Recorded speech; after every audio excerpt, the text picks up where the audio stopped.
Welcome back to DRM News Podcast, everyone. Today, we're going to take a deep dive into a situation that's been unfolding between the UK and Israel. It's pretty serious, actually. It involves the detention and deportation of two British members of parliament. Right, a very sensitive diplomatic situation. So to try to get to the bottom of this, we'll be looking at statements from UK Foreign Secretary David Lammy.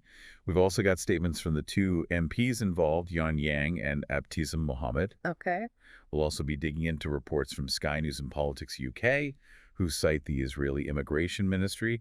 And we've got some commentary from across the political spectrum in the UK. Yeah, lots to unpack here. So essentially, we're trying to understand why Israel decided to bar these elected officials from entering their country. Exact. And of course, we're going to look at the fallout, the reactions, the implications. Yeah, what does this mean for the relationship between these two countries? And, even bigger picture, what does it say about parliamentarians being able to see things firsthand in conflict zones? Right. Okay, well, why don't we start with just a timeline of what happened? Okay, sure. So you have two Labour MPs, Yuan Yang, who represents Early and Woodley, and Abtisam Mohammed, who represents Sheffield Central. They arrived in Israel, having flown in from London Luton Airport, and upon arrival, they were detained. Wow. And then ultimately deported. And this all happened on a Saturday. Saturday, yes. And they weren't just there, as individuals. Right. This was an organized parliamentary delegation. I see. With two aides accompanying them. And the purpose of this delegation was to visit humanitarian aid projects, get a sense of what's going on the ground, talk to communities in the occupied West Bank. Right, so pretty standard fact-finding mission. Right, it's actually something that happens quite often. This particular trip was supported by two UK charities. The Council for Arab-British Understanding, we'll call them CADAW, and Medical Aid for Palestinians, or MAP. And they both have a long history of putting together these kinds of visits. Okay, so experienced organizers. Yes, exactly. And the MPs themselves, they were very clear about what they wanted to achieve. They said their goal was to see firsthand what was happening in the occupied Palestinian territory. That's right. But that intention appears to have been met with, well, let's say, resistance from the Israeli authorities. Resistance? What do you mean? Well, according to Sky News and Politics UK, and they're citing the Israeli Immigration Ministry, the reason the MPs were denied entry was that they were suspected of wanting to document the activities of security forces and spread anti-Israel hatred. Wow. That's a pretty heavy accusation. It is. So what was the Israeli side of the story? Well, the Israeli embassy in London released a statement, to kind of set out their perspective. Okay. They claim that these MPs in the past had accused Israel of false claims and that they were really actively involved in promoting sanctions against Israeli ministers. And on top of that, they claimed that they were supporting boycotts against Israel. I see. Particularly now, with the conflict as intense as it is. Right. So their argument is this is about national security. Yeah, that seems to be their position. The Israeli Immigration Authority elaborated a little bit. They said that the decision to refuse entry was made by Interior Minister Moshe Arbel and that it was based on questioning the group when they arrived. Okay. And the minister, after questioning them, concluded that their intention was to document the security forces. Okay, so they were alleging that they were going to be, I guess, spying on their security forces? That seems to be the implication. And just to make things a little more complex, the Israeli embassy also said that this delegation wasn't acknowledged by any Israeli official. Okay, so they just ignored them. Yeah, it seems deliberate. They didn't engage with them in any way. Wow. It's like they had already decided not to welcome this particular group. And to be fair, the MPs were reportedly offered hotel accommodation. Okay. But they turned it down. Of course. And in the end, Israel covered the cost of their flights back to the UK. They left early Sunday morning. Okay, so that's how the events played out. What about the reaction back here in the UK? I imagine this caused quite a stir. Oh, absolutely. It was huge news, and politicians had a lot to say. First off, the UK Foreign Secretary, David Lammy, he put out a statement pretty quickly. Right. And he didn't mince words. He called Israel's actions unacceptable, counterproductive, and deeply concerning. Wow. He reiterated that the UK government's focus is on securing a ceasefire, getting the hostages released, and ultimately working towards an end to the conflict in Gaza. Oh. He also mentioned that he had spoken to his Israeli counterparts, Okay. Expressed his concerns directly, and also offered his support to the two MPs. And what did the MPs themselves have to say? Well, Yang and Mohammed issued a joint statement, Okay. and they said they were astounded, which, I mean, who wouldn't be? Right. They called it an unprecedented step by Israel. They also emphasize how crucial it is for parliamentarians to be able to see what's happening in the occupied Palestinian territory with their own eyes. Right. And they stress the importance of being able to speak freely about what they see back in the House of Commons, without fear of any kind of retaliation. Right. So they're making a point about the role of Parliament in, keeping an eye on foreign policies, scrutinizing what's happening. Absolutely. They're standing up for that principle. Yeah. But it sounds like the response wasn't entirely united, was it? No, it wasn't. Mm-hmm. The conservative leader, Kimi Badenoch, well, she had a different take on it. Okay. What did she say? She basically said that countries have the right to control their own borders. Okay. And she thought it was significant, quote unquote, that other countries might not let those specific Labor MPs in. I see. So she's suggesting that maybe Israel was justified in their actions and that other countries might share those concerns about those particular MPs. Right. That's the implication. Yeah. But that didn't go down too well, No. especially with the Labor Party. I imagine not. Emily Thornberry, she's the Labor chair of the Foreign Affairs Select Committee.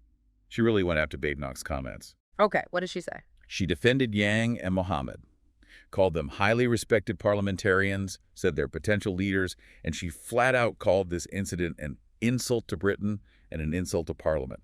Wow. I mean, she was furious. Yeah, that's a strong statement. Right. So you can see that this incident is being viewed very seriously by some in the UK. It sounds like it. Thornberry went even further, actually. She predicted that Israel would rue the day they treated British parliamentarians like this. She pointed out that it's never happened before. It's the first time anything like this has occurred. And, it wasn't just Thornberry. Liberal Democrat leader Sir Ed Davey also came out and supported the deported MPs and criticized Badenoch's response. So it's clear that there's a real division of opinion here along party lines. Right. Some pretty strong feelings all around. Yeah, absolutely. And even Foreign Secretary Lammy got back involved. Yeah. He had a pretty scathing response to Badenoch's remarks. He called them disgraceful. Wow. And then he kind of turned the tables on her. He asked if she felt the same way about Tory MPs who had been banned from entering China.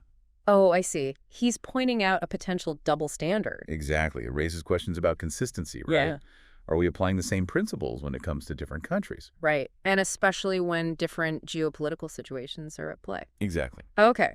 So we've talked about the events, we've talked about the reactions.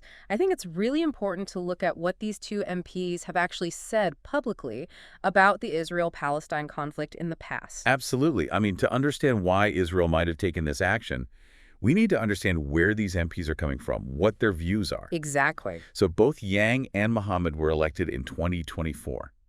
And since then, they've both been quite vocal in Parliament about this conflict. Right. So they haven't shied away from expressing their opinions. Not at all. I mean, for example, back in February, Mohammed actually initiated a letter.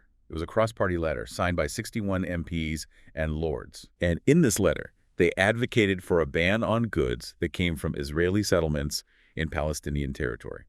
And they specifically cited an advisory opinion from the International Court of Justice. Okay, and what did that opinion say? Well, it basically questioned the legality of these settlements. So, that was a pretty strong statement from Mohammed and the other MPs who signed that letter. Right, they were taking a stance. And I think it's worth remembering, we're talking about occupied territory here. Exactly. And the international community largely views these settlements as illegal. That's right. And Mohammed has also been critical of Israel's policies when it comes to humanitarian aid going into Gaza. She cited international law, which prohibits using starvation of civilians as a tactic of war. Okay. And she's also pointed to claims made by some humanitarian groups, claims of ethnic cleansing in Gaza. Wow, these are serious allegations. They are, and they would definitely be on the radar of Israeli authorities. I'd imagine so. And Yang has also been pretty outspoken. Back in January, she publicly supported sanctions against Israeli ministers Itamar Ben-Gvir and Bezalel Smotrich. This was after they talked about building settlements in northern Gaza, which, a lot of people saw as a way to try to displace Palestinians from that area. Right, a very controversial move. And these two ministers are, known for their very hardline views. That's right. And in addition to that, Yang has also raised concerns about the safety of journalists and medical workers who are operating in the Palestinian territories. Okay, so it's fair to say that both MPs have a history of being pretty critical of Israeli actions and policies, and that this is all, of course, happening against the backdrop of a very intense and volatile conflict. Exactly. We can't forget that the Hamas attack on Israel on October 7th, 2023 is really the context for all of this. Right, and that attack was horrifying, resulting in, I believe, around 1,200 deaths in Israel and about 251 people taken hostage. That's right. And since then, Israel has launched a major military operation in Gaza. The Hamas-run health ministry says that over 50,000 Palestinians have been killed as a result. Those are just staggering numbers. And while the focus has largely been on Gaza, our sources also point out that human rights groups have documented a lot of casualties and displacement in the West Bank as well during this same period. Absolutely. This situation is incredibly complex and there's suffering on both sides. And the UK government has been clear that their top priority is securing a ceasefire and finding a way to end this conflict. Right, a very difficult situation. Yes, very difficult. And, you know, this isn't the first time that Israel has denied entry to international figures. No, it's not. I mean, we've seen it before. We have. In fact, it happened to UN Secretary General Antonio Guterres. And more recently, 2 members of the European Parliament were also denied entry. Okay, so this suggests that Israel has a pattern of, being selective about who they allow into the country, especially if they think those individuals might be critical of their policies or might scrutinize the situation in the occupied territories too closely. That's a fair assessment. And this particular case, this refusal to allow entry to these British MPs, well, it really raises some big questions. Yeah. Like what? Well, first of all, what does it mean for diplomatic relations between allies?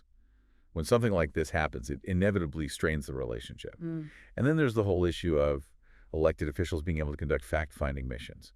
It's a fundamental part of their job to be able to see things for themselves, especially in regions where there's a lot of international concern. Right, and especially when it comes to, overseeing how aid is being used and holding their own governments accountable. Exactly. And of course, this also highlights just how differently people view the Israeli-Palestinian conflict. I mean, there are such strongly held views on all sides. Absolutely, and those strong opinions are definitely on display here in the UK. We saw some pretty strong reactions from across the political spectrum, which really shows just how sensitive this issue is. Yeah, for sure. And, I think there's a bigger question here, too, about transparency and access to information in conflict zones. Right. How can we understand what's happening if we can't even get access? Exactly. And, think about the implications.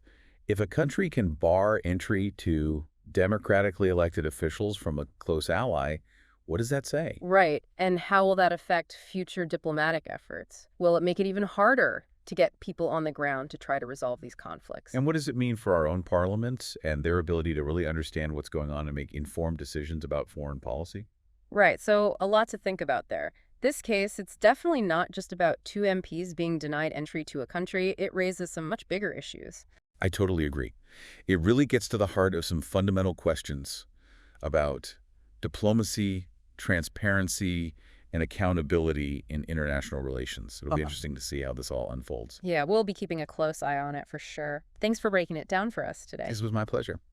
And thanks to all of you for listening to DRM News Podcast. We'll be back soon with more in-depth analysis of the stories that matter.